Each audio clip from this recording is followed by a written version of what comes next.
Yes, hello. Good evening sa inyong lahat dyan. Ang oras ngayon ay alas 11 ng hating gabi. Good evening sa inyong lahat dyan, guys. Ngayon na ako nakatapos magwalis, maglinis. So ngayon, ang lilinisin ko naman ay ang gagawin ko pala ngayon ay magtutupi ng aking mga nilabhan. Kunin ko muna sandali, guys.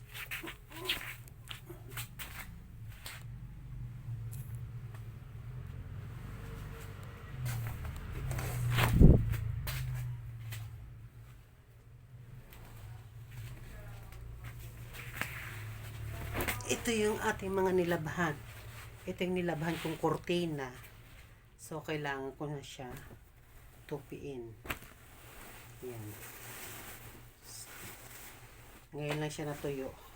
Ilang araw kasi wala akong mapagsampayan. Kaya ayun guys.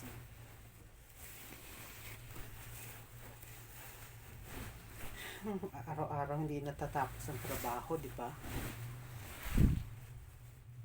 Buti na lang nandiyan kayo para samahan ako, di ba, no? Ang trabaho walang katapusan.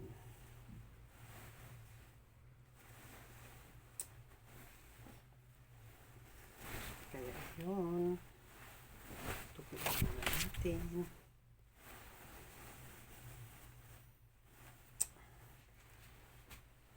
Ay, naku, hirap.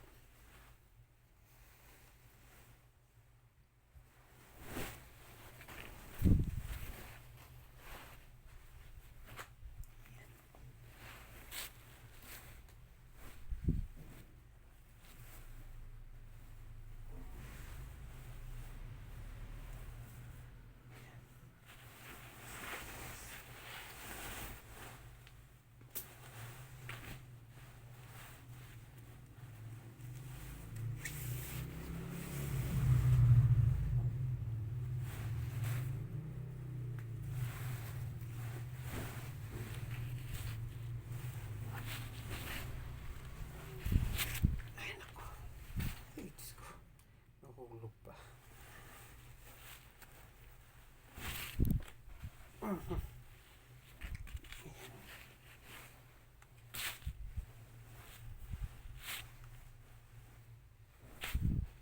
Yan guys.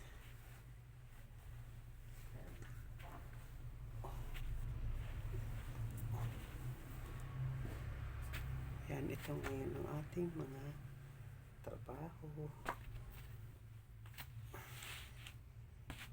Utos ko, gawa ko. Yes. Diba? Para mabawas-bawasan yung mga sinampay ko to. Actually, tuyo na siya. Ngayon na siya natuyo. Oops. Pasensya na, mahuhubuan na naman ako. Ayan.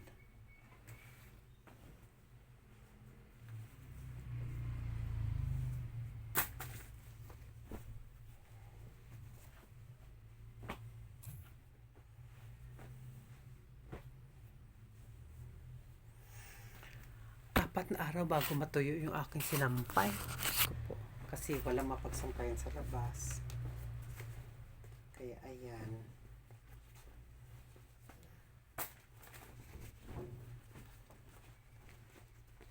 Ayan. Ayan guys.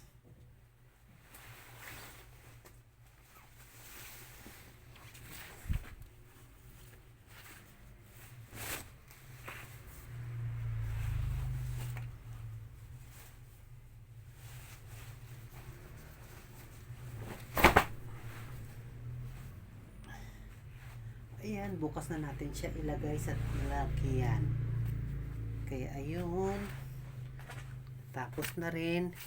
Good evening sa inyong lahat dyan. Good evening. Thank you sa mga subscribers, sa mga viewers, sa mga likers. Pasensya na kayo kung kayo ngayon lang ako nakapag-upload. Kasi nagkaroon ako ng restriction sa aking video.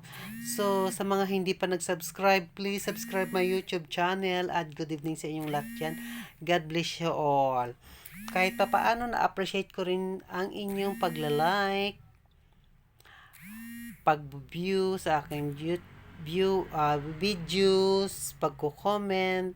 Thank you at saka sa pagsasubscribes. Once again, good evening sa inyong lahat dyan. Nabubulol na ako. No bashing, happy lang tayo, enjoy our life. Think positive always. Thank you, good night, God bless you all. Bye-bye.